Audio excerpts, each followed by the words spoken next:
What's going on, Android fans? This is Clayton Youngberg coming at you from the one and only AndroidAuthority.com. Today we're coming at you with another awesome review. We've got the ASUS Transformer Pad TF300T, as well as the ASUS Transformer Pad Mobile Dock. Now, the TF300T tablet is coming in around $399, and the mobile dock is coming in at $150. So paired together, you've got a really good experience. This almost turns the tablet into a netbook-like device, and it can actually outperform most netbooks due to its hardware. Now, anyways, let's just get into some of the hardware. We've got the royal blue ASUS Transformer Pad here. You can see it's a really nice design. They went with the swirl design on the back. They usually do that. The ASUS Transformer Prime had that with a metal back. Now, this is going with the plastic back for a cheaper tablet, but it does not lack any functionality. You can see here it's a nice clamshell design with the mobile dock. And it is really nice. It's nice and thin. We'll go ahead and take the tablet out of the mobile dock just for a moment to show you the look and feel of the tablet.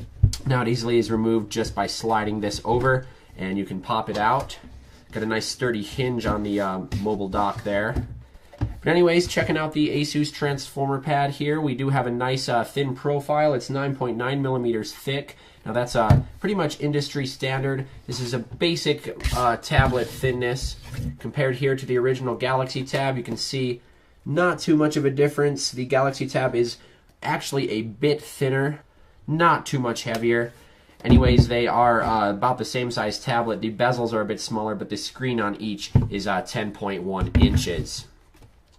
Now, anyways, this is packing a 8 megapixel rear-facing camera. We've got a 1.2 megapixel front-facing camera. Now, the lens on the rear camera is really great. It has a 5-element lens. It has a really nice aperture as well. Anyways, the 10.1-inch display has IPS technology in plane switching. It means it's an LCD display, and it's coming in with a resolution of 1280 by 800. It also has 10-finger multi-touch support, which is pretty amazing. Now, anyways, this device is packing the Tegra 3 quad-core processor, which is actually a 5-core processor in essence. The 5th core is just a small little core that's clocked at 500 megahertz, used for when you're not doing intensive applications or anything like that. So it's a really power-saving design. Anyways, it's clocked at 1.2 gigahertz. We have our connector pin here. We've got our 2 ports to attach to our mobile dock. We've got our HDMI port, or mini HDMI. This is our mini SD port. Got our volume rocker here. We've got our power button at the top. We have our 3.5 millimeter headphone jack. Have our speaker right here. Now, that's only one speaker on this device, which is somewhat of a downfall in my eyes, but it does have the ASUS Sonic Master technology. Now, the Sonic Master technology is a nice little technology. They've implemented some software. It sounds pretty nice, but your hand can somewhat cover the speaker back here when you're holding it in landscape mode. That's not necessarily awesome in my book. But anyways, this is running the Android Ice Cream Sandwich operating system. If we go into the settings and go into the About tablet, we can see we're running the 4.0.3. I do have a system update available, so I'll install that after the video, and we might see some newer operating system coming onto this. Now, I have rooted this device, but this is running the stock firmware. I flashed it back to stock. It's not rooted anymore. Everything is 100% stock. So anyways, it's got a nice user interface. We have our ASUS custom user interface. We have our recent window. We can kill all of our recent apps that we're running right here. We've got our home button, and then we've got our back, just 3 on-screen soft keys. We've got our status bar here with our ASUS settings here. We've got our performance mode, our battery saver mode, and then our balanced mode. Now, the performance is what you're going to want to be running if you're playing any games, watching some HD video. Everything will just look nice. We've got our auto rotate toggle, Wi-Fi settings here, Bluetooth as well. We can scroll through, have our sound settings, turn on sync, and then turn on our GPS. Anyways, going into the full settings, we have our Wi-Fi, Bluetooth, and data usage, as we usually do. And under the more settings, we have virtual private networks, airplane mode, tethering, and Wi-Fi direct. We've got our sound settings, we've got display, Now, this display is not as enhanced as the Transformer Prime, but it's still really great. It still has really great viewing conditions, especially when it's turned all the way up. You're not really going to need that indoors. But I always find IPS displays to be pretty reflective. So going down through our settings menu, we've got our ASUS customized settings. We can choose which button is actually programmed to take a screenshot. We can choose the screenshot file format, our performance mode like was accessible from the status bar. We have our quick settings in our notification panel. We have our system bar lock. We have our mouse and touchpad settings for when we're connected to our mobile dock. We also have our battery saving features. Anyways, we've just got our regular ice cream sandwich features here. Our regular developer options with 2D hardware acceleration and all that. A lot of great stuff. So anyways, we'll go back. We've got a few intuitive apps on the ASUS tablet here. We've got the MyZine widget.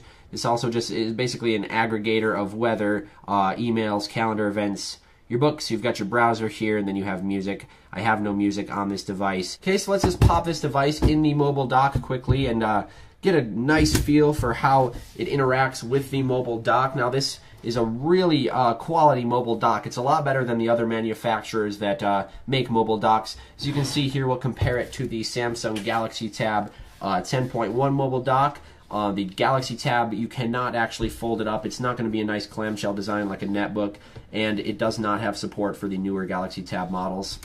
But it does have raised keys, much like the mobile dock for the ASUS. We have our keys coming out of the body here. That's always quality. We have all of our different shortcuts. We've got home here. We've got our search as well. We can go back with the top left button. Control our Wi-Fi and Bluetooth from here, as well as disable our mouse pad and our little clickable dock there. We have our brightness settings. We can go to our camera, browser, regular settings. Just everything is accessible right from this keyboard. So anyways, once we are plugged in and using our little touchpad here, we do have the on-screen mouse.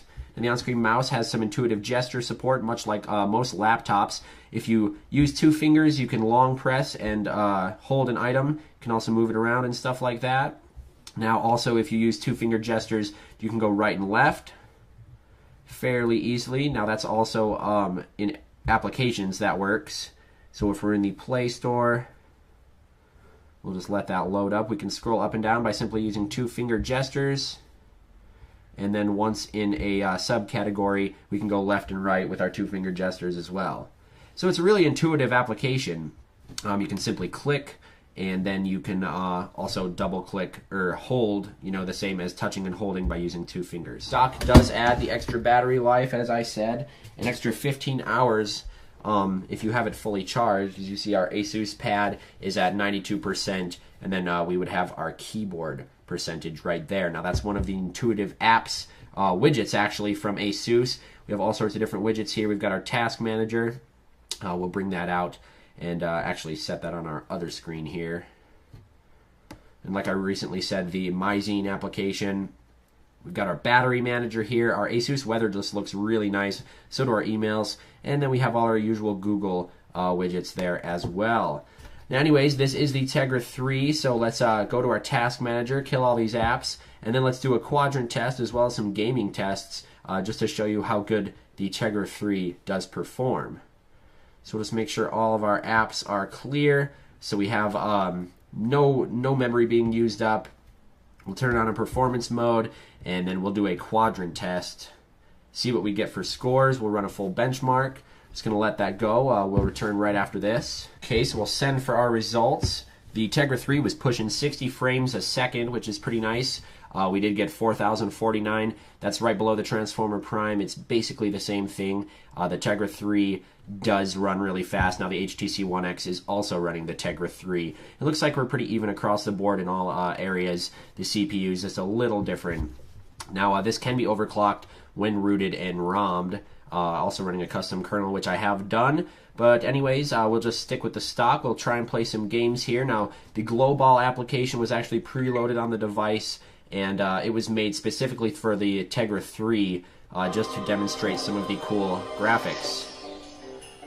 Now you can also hear our sound, our Sonic Master technology. And basically you can see that the curtains are waving and stuff when the ball goes through. Now that's specific to the Tegra 3 devices.